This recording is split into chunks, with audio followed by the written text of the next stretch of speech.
Malam saudara, polisi mangkir dalam sidang pra-peradilan Peggy Setiawan tersangka kasus pembunuhan Vina. Di sisi lain, Peggy menolak rekonstruksi. Setelah mangkir dalam sidang pra-peradilan penetapan tersangka Peggy Setiawan yang digelar di Pengadilan Negeri Bandung Senin lalu, Polda Jawa Barat memastikan akan hadir di jadwal sidang mendatang pada 1 Juli 2024. Kabid Humas Polda Jabar Kombes Jules Abraham Abbas menyebut, ketidakhadiran di sidang pra-peradilan perdana lantaran tim hukum Polda Jawa Barat memiliki agenda yang tidak bisa ditinggalkan. Dikarenakan bahwa Polda Jabar telah teragendakan kegiatan yang sudah ada sebelumnya, sehingga pada sidang pra-peradilan perdana Polda Jabar tidak menghadiri kegiatan tersebut. Namun perlu saya jelaskan bahwa nanti pada saat jadwal persidangan pra-peradilan berikutnya Polda Jawa Barat akan menghadiri, dan kami meyakini tim kuasa hukum dari Polda Jawa Barat akan menghadiri kegiatan sidang pra-peradilan pada jadwal persidangan yang berikutnya dan akan menyiapkan materi gugatan persidangan yang telah dipersiapkan dari tim kuasa hukum Polda Jawa Barat. Sebelumnya, Hakim Tunggal Pengadilan Negeri Bandung Eman Sulaiman menunda sidang pra-peradilan Peggy Setiawan. Sidang ditunda karena pihak termohon yakni Polda Jawa Barat tidak hadir. Sidang akan kembali dilanjutkan 1 Juli 2024 dengan agenda pemanggilan termohon. Kuasa hukum kecewa ketidakhadiran polisi di pra-peradilan, bahkan mencium sinyalir ketidakhadiran sebagai upaya mengulur waktu. Sebab jika berkas Peggy di Kejaksaan P21, maka otomatis sidang pra-peradilan akan gugur.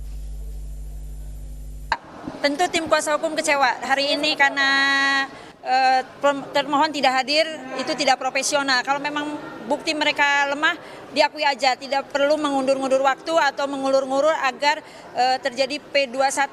Itu alasan yang sangat klasik. Pengamat hukum pidana Hipnu Nugroho menilai jaksa tidak akan sembarangan memeriksa berkas perkara Peggy. Karena itu, Hipnu yakin sidang pra-peradilan akan selesai lebih dulu sebelum berkas Peggy Setiawan lengkap. Karena sekarang kalau itu sudah dilimpahkan, bola ada di kejaksaan. Jangan sampai nanti jaksa tidak bisa menggambarkan suatu objek yang teliti, tidak bisa menjadikan subjek yang teliti.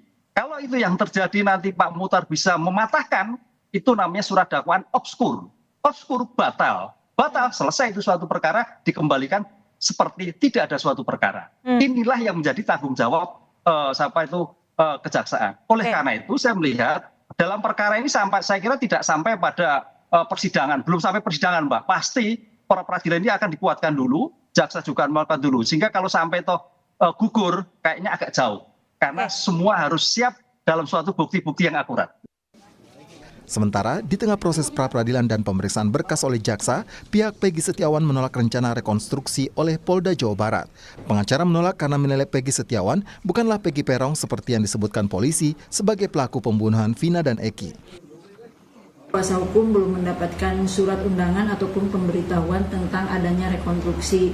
Mungkin pihak kepolisian akan melakukan hal yang sama seperti waktu pra-rekonstruksi. Kita tidak diberitahu, padahal itu kan harus dan wajib setiap tahapan pemeriksaan ataupun penyidikan harus didampingi oleh kuasa hukum, apalagi kita kuasanya sudah terdaftar di Polda Jabar. Pun akan menolak karena Peggy Setiawan bukanlah pelaku dari pembunuhan Vina dan tidak ada bukti yang mengarah ke pembunuhan. Alat apa yang digunakan oleh Peggy untuk membunuh Vina, sedangkan sama Vina Eki pun mereka tidak kenal. Sidang pra-peradilan Peggy Setiawan bahkan berlanjut 1 Juli mendatang. Tim Liputan, Kompas TV. Ketidakhadiran polisi dalam sidang pra-peradilan Peggy dinilai pihak Peggy menjadi strategi mengulur waktu agar berkas bisa berstatus P21. Lalu apa yang disiapkan pihak kuasa hukum Peggy? Kami akan diskusikan ini bersama dengan kuasa hukum Peggy Setiawan, Marwan Effendi. Lalu bergabung juga saat ini pakar hukum pidana dari Universitas Pelita Harapan Jamin Ginting dan staf ahli Kapolri Arianto Sutadi. Selamat malam Bapak-Bapak sekalian. Malam. Terima kasih seluruhnya sudah hadir bersama kami. Dari pihak Polda Jawa Barat, Bang Marwan sudah menyatakan mereka siap untuk hadir dalam sidang berikutnya. Apakah ini bisa jadi angin segar buat penasihat hukum Peggy atau justru masih ada kecurigaan lain terkait dengan kasus ini? Saya Mas ya, Iya, Bang Marwan silakan. ya. Bukan dikatakan angin segar Mas ya.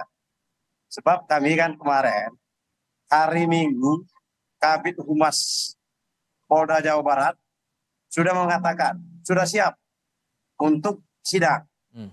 Hari Senin sore atau apa itu?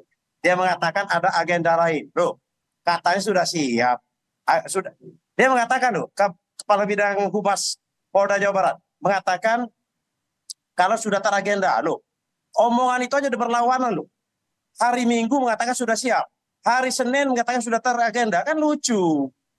Tapi bagi kami tidak jadi masalah kok. Mau hadir, tidak hadir, nggak ada urusan. Hari hakim mengatakan kemarin, apabila tidak hadir, tetap dilanjutkan persidangan. Tetapi yang rugi di sini adalah Polda Jawa Barat. Tidak jadi masalah kok. Tidak jadi masalah. Tetapi saya bilang tadi, menggarisbawahi. Apa yang disampaikan oleh Kepala Bidang Humas Polda Jawa Barat itu bertentangan sekali. Mengatakan sudah siap, ternyata sudah teragenda, lucu aja. Lucu, masyarakat menilai juga lucu itu Mas. Oke, Anda merasa itu lucu, tapi di sisi lain juga dipandang bahwa ini ada upaya untuk mengulur waktu agar berkas yang sudah kadung diserahkan ke kejaksaan bisa P21. Kekhawatirannya gimana tuh maksudnya? Kalau dikatakan untuk mengulur waktu ya, saya kurang sependapat. Karena kurang sependapat juga. Karena ini kan untuk berkas ini tidak bisa simsalabim juga. Ini kan sementara kita sidang di pra-peradilan 7 hari. Ini menurut saya pribadi ya, pendapat saya pribadi tidak juga. Sebab nanti kan berkasnya kan bola-balik juga. Tidak akan selesai juga. Seminggu 2 minggu nggak bakal selesai. Sementara sidang pra-peradilan sudah selesai. Oke, jadi dengan ada komitmen bahwa mereka akan hadir, ini gimana posisi dari tim penasihat hukum Peggy untuk menghadapi sidang tanggal 1 Juli nanti? Saya kalau mereka hadir, saya ucapkan alhamdulillah. Karena gini Mas, kita untuk di sidang pra-peradilan ini, bukan kita mengatakan siapa menang, siapa kalah. Kami dari penyidik, dalam hal ini Polda Jawa Barat, mengatakan ini dia ditersangka dasarnya ini. Dia ditahan karena ini.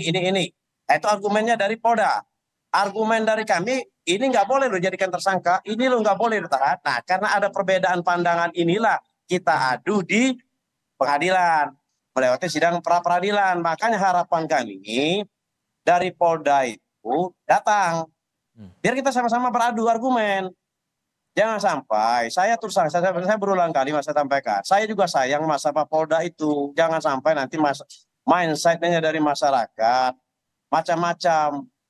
Yang di masyarakat ini namanya masyarakat, kan curiga begini, curiga begitu. Kalau terbuka semuanya, fair, nah itu lebih bagus. Saran saya datang. Tapi kalau mereka datang, alhamdulillah. Oke, Pak Arianto, saya ke Anda kalau begitu, karena kan sudah ada komitmen sebetulnya dan ada permohonan juga dari Kapolri agar kasus Vina ini tolong ditegakkan secara transparan. Tapi kalau dari pra-peradilan saja tidak dinyatakan alasan dari Polda Jawa Barat absen dalam sidang itu di saat itu, ya akhirnya kan muncul pertanyaan di sini. Itu gimana sebetulnya? Ya, itu saya sendiri juga kaget ya kemarin mereka nggak datang hari Senin itu. Karena sehari sebelumnya kan Kadif Humas sudah menyatakan yakin akan datang. Tiba-tiba kemudian tidak datang. Dan saya menanyakan juga waktu itu belum ada jawaban yang pasti apa sebabnya. Maka ketika saya ditanya publik pun juga nggak bisa jawab. Tapi perkiraan saya ini ya, sebagai pengamat dan sebagai mantan polisi, itu kalau yang namanya menunda sidang pra-peradilan itu, biasanya dulu itu menjadi salah satu strategi untuk mengundur waktu supaya nanti itu sidangnya itu sudah bisa dimulai gitu ya. Kalau P21 kan kemudian itu sidangnya dimulai sehingga gugatan pra-peradilan gugur. Itu biasa yang dipakai strategi negatif lah bagi masa lalu ya. Tapi kalau untuk kali ini saya kok tidak menduga gitu ya. Kenapa? Polda Jabar saya kira tidak akan bermain-main dalam hal ini gitu. Dan kemudian kemarin itu kenapa menjadi tertunda? Ini dugaan saya ya. Dugaan saya waktu itu Polda Jabar sebenarnya sudah siap timnya itu.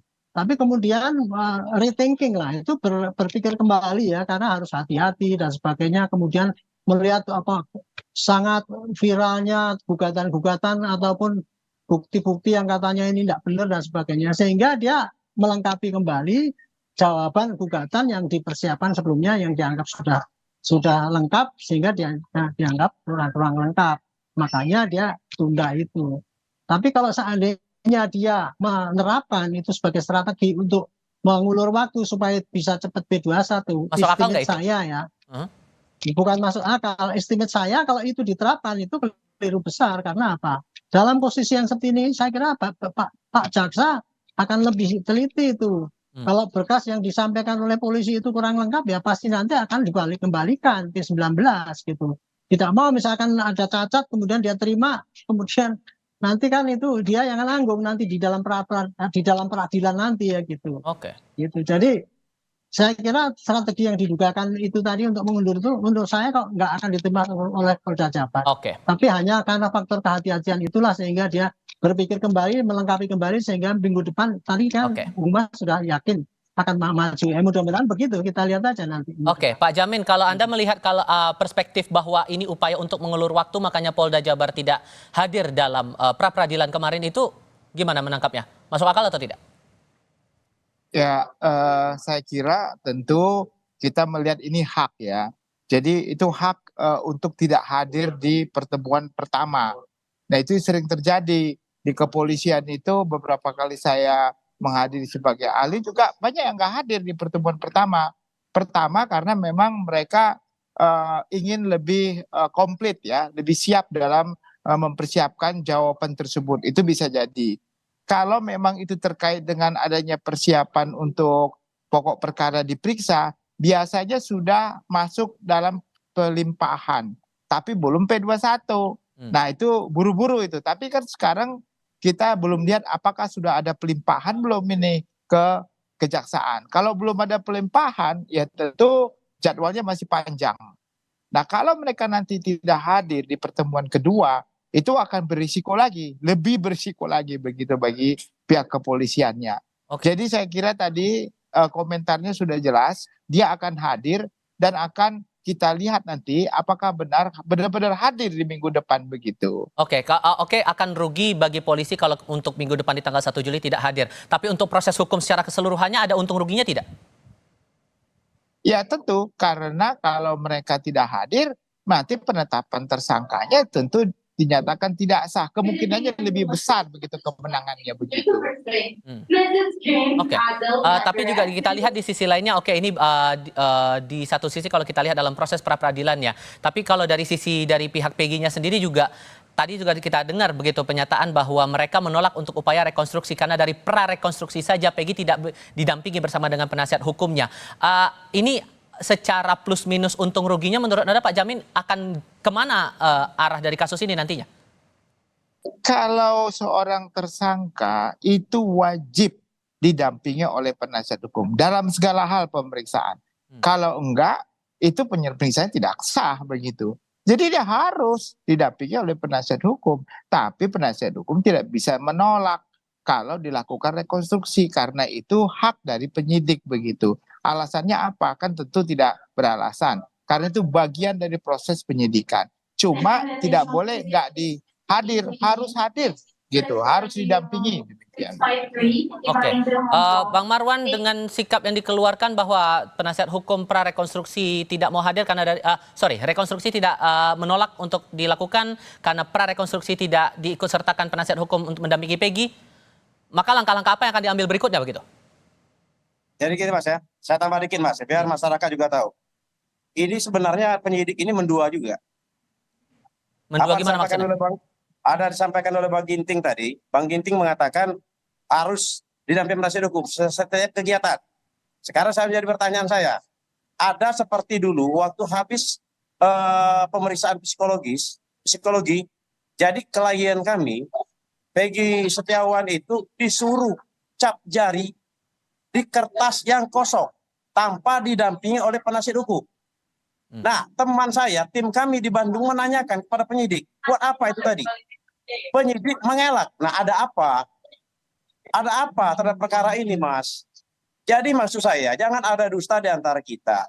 Betul apa disampaikan semalam yang waktu saya sama Pak Beni Momoto di TV One, Pak Beni Momoto mengatakan harus transparansi dan komunikasi.